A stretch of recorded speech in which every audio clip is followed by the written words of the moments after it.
గా నేర్చుకోవాలా? అప్టాక్స్ తో మా ఉచిత లైవ్ వెబినార్లలో చేరండి. ఆల్గో ట్రేడింగ్ కేవలం ₹10 బ్రోకరేజీ అందుబాటులో ఉంది. ఇప్పుడే అకౌంట్ ఓపెన్ చేయండి.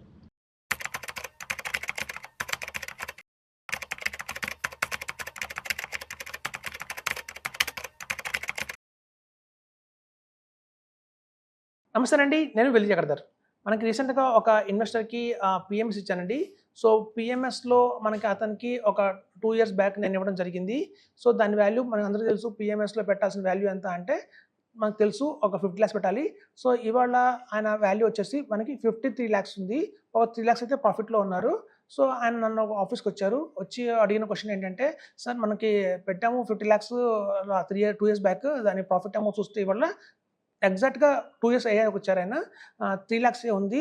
నేను కనుక ఆ రోజు కనుక అలాంటి ఫండ్స్లో ఇన్వెస్ట్మెంట్ చేస్తుంటే, ఒక 5 మ్యూచువల్ ఫండ్స్ చెప్పారు ఆయన. ఆ 5 ఫండ్స్లో ఇన్వెస్ట్మెంట్ చేస్తుంటే చాలా బాగుండేది అనుకుంటున్నానండి, అనవసరంగా పిఎంఎస్కి వచ్చాను అన్నారు.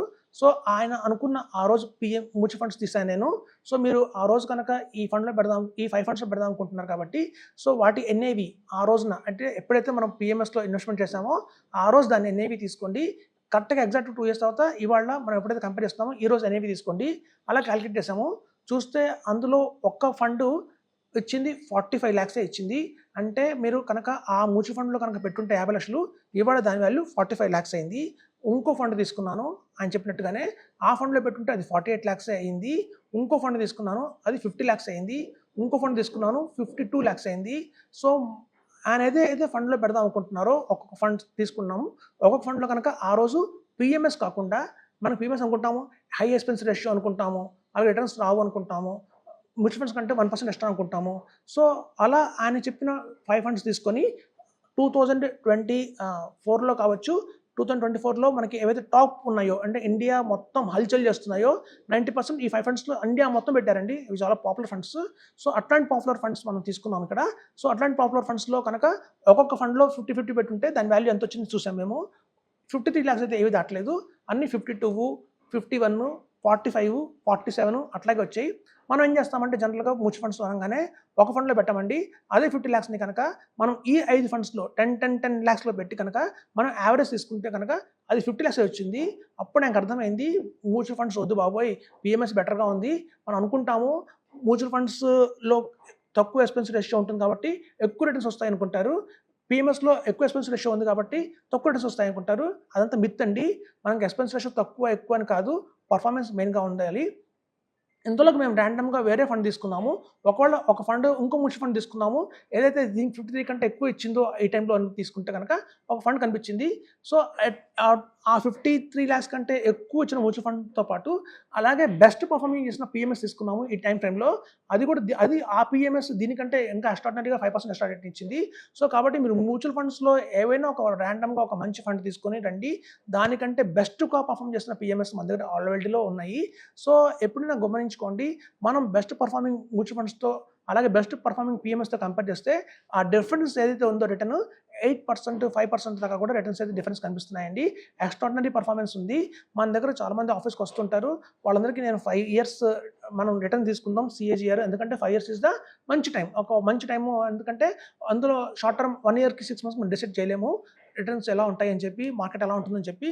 అందుకనే 5 years ఇస్ ద ఒక మంచి టైం ఫ్రేము. సో ఆ 5 yearsలో ఒక సైకిల్ దిగుతుంది మార్కెట్. కాబట్టి 5 years హారిజన్లో కనుక మొత్తం ఇండియాలో ఉన్న అన్ని మ్యూచువల్ ఫండ్స్లో రిటర్న్స్ ఎలా వచ్చాయి, అలాగే అదే 5 years కనుక పిఎంఎస్ రిటర్న్స్ ఎలా వచ్చాయి అని కంపేర్ చేస్తే 5-6% ఎక్స్ట్రా రిటర్న్ వచ్చాయండి పిఎంఎస్లో. పిఎంఎస్లో కూడా 3 రకాలు ఉంటాయండి. కన్జర్వేటివ్ పిఎంఎస్, అలాగే చూస్తే మోడరేట్ పిఎంఎస్, అలాగే చూస్తే అగ్రెసివ్ పిఎంఎస్ అని ఉంటాయి. సో మన ఇన్వెస్టర్కి ఒక రిస్క్ అప్డేట్ బట్టి ఆయన కన్జర్వేటివ్, అలాగే మోడరేటా, అలాగే హై రిస్క్ హై రిటర్న్ కోరుకుంటున్నారా అని చూస్తాం, అగ్రెసివ్ అని చూస్తాం. దాని ప్రకారంగా వాళ్ళకి తగ్గినట్టుగా పిఎంఎస్ ఇస్తుంటాము. జనరల్గా ఫస్ట్ టైం వస్తున్న వాళ్ళందరికీ కూడా మేము కన్జర్వేటివ్ పిఎంఎస్ ఇస్తాము. కన్జర్వేటివ్ పిఎంఎస్లో మనకి చూడండి పెద్ద రిస్క్ ఉండదు. మార్కెట్ పడ్డా కూడా కన్జర్వేటివ్ పిఎంఎస్ 8%, 9% పాజిటివ్ రిటర్న్లో ఉంది. ఇది ఇంకా చాలామంది గమనించారు. కుప్పకున్న మార్కెట్లో కూడా పిఎంఎస్ నిలబడింది. కానీ మ్యూచువల్ ఫండ్స్ అన్ని చాలా బాగా పడ్డాయి. లాస్ట్ 2 yearsలో సర్ప్రైజ్ అవుతున్నారు. మా ఆఫీస్కి వచ్చిన తర్వాత చూసిన తర్వాత ఇంత మార్కెట్ డౌన్లో కూడా వీళ్ళు పాజిటివ్గా అలా రిటర్న్ ఇచ్చారు. అంటున్నారు. సో ఎందుకు అంటే అందులో షార్ట్ ఫండ్స్ ఉంటాయండి. యాక్చువల్‌గా ఏంటంటే స్టాక్స్‌ని వాళ్ళు మారుస్తూ ఉంటారు.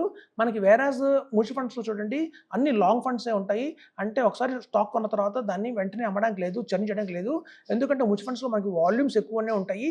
సో ఎప్పుడైతే వాల్యూమ్స్ మనకి ఎక్కువగా ఉన్నాయి అంటే చాలా ఎక్కువ వాల్యూమ్స్ ఉన్నాయి అని చెప్తే కనుక ఆ వాల్యూమ్స్ ఎప్పుడైతే ఎక్కువ ఉంటాయో అందులో ఉన్న ఒక్కొక్క స్టాక్‌లో కూడా వాళ్ళు 60 కోట్లు, 70 కోట్లు, 80 కోట్లు, 100 కోట్లు పెడతారు. ఒక్కసారిగా 100 కోట్లు ఒక స్టాక్ నుంచి తీసేస్తే ఆ స్టాక్ అమాంతం పడిపోతుంది. అది చాలా పెద్ద ఇంపాక్ట్ పడుతుంది. చూడండి ఒక హెచ్‌డిఎఫ్‌సి బ్యాంక్ తీసుకుందాం ఫర్ ఎగ్జాంపుల్. హెచ్‌డిఎఫ్‌సి బ్యాంక్‌లో అన్ని మ్యూచువల్ ఫండ్ కంపెనీస్ ఇన్వెస్ట్‌మెంట్ చేస్తాయి. అందరి పోర్ట్‌ఫోలియోలో కామన్‌గా హెచ్‌డిఎఫ్‌సి బ్యాంక్ ఉంటుంది. కొన్ని ఫండ్ హౌసెస్ ఏమో 100 కోట్లు పెట్టుంటాయి. కొన్ని ఫండ్ హౌసెస్ 150 కోట్లు పెట్టుంటాయి. కొన్ని ఫండ్ హౌసెస్ ఏమో 50 కోట్లు పెట్టుంటాయి. ఒకవేళ హెచ్‌డిఎఫ్‌సి బ్యాంక్ ఇవాళ పెద్దగా రాణించట్లేదు. దాని సాచురేషన్ పాయింట్ వచ్చేసింది. దానికన్నా కొటక్ బాగుంది. దానికంటే యాక్సిస్ బాగుంది. దానికంటే ఆర్బీఎల్ రత్నాకర్ బ్యాంక్ చాలా బాగుంది అనుకుంటే కనుక ఒక్కసారి హెచ్‌డిఎఫ్‌సి బ్యాంక్ నుంచి తీసేసి మొత్తం అమౌంట్ ఆర్బీఎల్‌కి మూవ్ అవుదాం అనుకుంటే మ్యూచువల్ ఫండ్స్‌లో అది సాధ్యం కాదండి. ఒక్కసారి మ్యూచువల్ ఫండ్ కంపెనీస్ అన్నీ కనుక హెచ్‌డిఎఫ్‌సి బ్యాంక్ నమ్మేసాయి అంటే ఆ బ్యాంక్ కొలాప్స్ అవుతుంది. అందుకని అలా అమ్మరు వాళ్ళు. సో అలా మన సిచ్యువేషన్ మనకి పీఎంఎస్‌లో రాదు. పీఎంఎస్‌లో కనుక వాళ్ళు హెచ్‌డి బ్యాంక్ హోల్డ్ చేస్తున్నారు. రాబోయే రోజుల్లో కొటక్ బ్యాంక్ బాగుంది, లేదా ఆర్బీఎల్ బ్యాంక్ బాగుంది, అదే ఇండియా ఫస్ట్ బ్యాంక్ బాగుంది అనుకుంటే మాత్రం వెంటనే అక్కడ దాని నుంచి జంప్ చేస్తారు. ఎందుకంటే వాల్యూమ్స్ తక్కువ ఉంటాయి పీఎంఎస్‌లో. వాళ్ళు ఒక 60 కోట్లు అమ్మినా, 6 కోట్లు అమ్మినా, 10 కోట్లు అమ్మినా కూడా దాని ఇంపాక్ట్ హెచ్‌డిఎఫ్‌సి బ్యాంక్ మీద పెద్దగా పడదు. కానీ వేరే మ్యూచువల్ ఫండ్ హౌసెస్ అలా కాదండి. వాళ్ళ దగ్గర టీసీఎస్ స్టాక్స్ ఉంటాయి, అలాగే ఇన్ఫోసిస్ స్టాక్స్ ఉంటాయి. అలాగే కనుక ఎప్పటి నుంచో వాళ్ళు 2022 నుంచి 1995 నుంచి అలా కొనుక్కుంటూ వస్తున్నారు కాబట్టి ఒక్కొక్క ఫండ్ హౌస్‌లో కూడా పర్టికులర్ స్టాక్‌లో కొన్ని వేల కోట్లు ఉన్నాయండి. సో ఒక్కసారి అన్ని ఫండ్ హౌసెస్ కనుక డిసైడ్ అయ్యి ఈ స్టాక్ బాలేదు, ఇందులోంచి మనం బయటకు వచ్చేద్దామంటే రాలేరు వాళ్ళు. అలా కనుక అమ్మేస్తే మాత్రం ఆ కంపెనీ మొత్తం కొలాప్స్ అయిపోతుంది. అందుకని అలా జరగదు. అందుకని లాంగ్ టర్మ్ అంటారు అందులో. అందుకు కొత్తగా వస్తున్న ఎస్ఐఎఫ్స్‌లో మనకి లాంగ్ అండ్ షార్ట్ అంటారు. 80% మనకి ఆ లాంగ్ పెట్టుకున్నా కూడా 20% అవకాశం ఇచ్చారు షార్ట్ చేసుకోవడానికి. సో ఇట్లాంటి మనకి ఎప్పుడైతే కనుక ఒక కంపెనీలో ఉండకుండా చాలామంది చెప్తారు పీఎంఎస్‌లో చర్నింగ్ చేస్తారని. చర్నింగ్ చేయడం వల్లే కోట్లు లాభాలు వస్తాయండి. చర్నింగ్ చేయకుండా అదే స్టాక్‌ని పట్టుకొని ఒక 20 ఇయర్స్, 10 ఇయర్స్ కూర్చుంటే మాత్రం రిటర్న్స్ రావు. సో అదండి కళ్ళు తెరిచిన అడ్వైస్ అని చెప్పొచ్చు. ఆయన ఇన్వెస్టర్ అని చెప్పొచ్చు. సో ఆ ఇన్వెస్టర్‌కి అప్పటిదాకా అనుకున్నారు మనం తప్పు చేసామో అని చెప్పి ఎప్పుడైతే వచ్చి మొత్తం కంపేర్ చేశారో పీఎంఎస్‌ని ప్రతి ఒక్క మ్యూచువల్ ఫండ్స్‌తో కంపేర్ చేశారో ఆయనకి అప్పుడు క్లియర్‌గా అర్థమైంది. పీఎంఎస్ ఈజ్ ఆల్వేస్ బెటర్ అనుకున్నారు ఆయన. మనం చూడండి మార్కెట్‌లో ఇవాళ పీఎంఎస్ మొత్తం ఏఎఫ్ కలిపితే 40 లక్షల కోట్లు ఉందండి volume of investments. So public 40 లక్షల కోట్లు ఇన్వెస్ట్మెంట్ చేశారంటే పీఎంఎస్‌కి, ఏఎఫ్‌కి అందులో ఒక మంచి ఇది ఉందని మీరు గుర్తించాలి. కేవలం మన హైదరాబాద్ తీసుకుందాం. కేవలం మన హైదరాబాద్‌లోనే 10,000 కోట్ల పైన ఉందండి పీఎంఎస్ అండ్ ఏఎఫ్. సో అంతమంది ఇన్వెస్ట్మెంట్ చేస్తున్నారు. కాబట్టి పీఎంఎస్, ఏఎఫ్ మీద మీకు అపోహలు అయితే ఉన్నాయో ఎక్స్‌పెన్స్ రేషియో ఎక్కువని, ట్యాక్స్‌లు ఎక్కువ పడతాయని, ఎక్కువ చర్నింగ్ చేస్తారని ఇట్లాంటివన్నీ మైండ్‌లో తీసేసేయండి. మీరు కనుక ప్రాపర్‌గా ఒక మంచి పీఎంఎస్, మంచి ఏఎఫ్‌లో కనుక ఇన్వెస్ట్మెంట్ చేసుకుంటూ వెళ్తే కనుక అమాంతం మీరు మంచి కోటేశ్వర్లో అవ్వచ్చని చెప్తున్నాను. సో అపోహలనేవి వీడండి. మంచి ఇన్వెస్ట్మెంట్ చేయండి. మంచిగా స్ట్రాటజీ తీసుకోండి. ప్రాపర్‌గా ఇన్వెస్ట్మెంట్ చేయండి.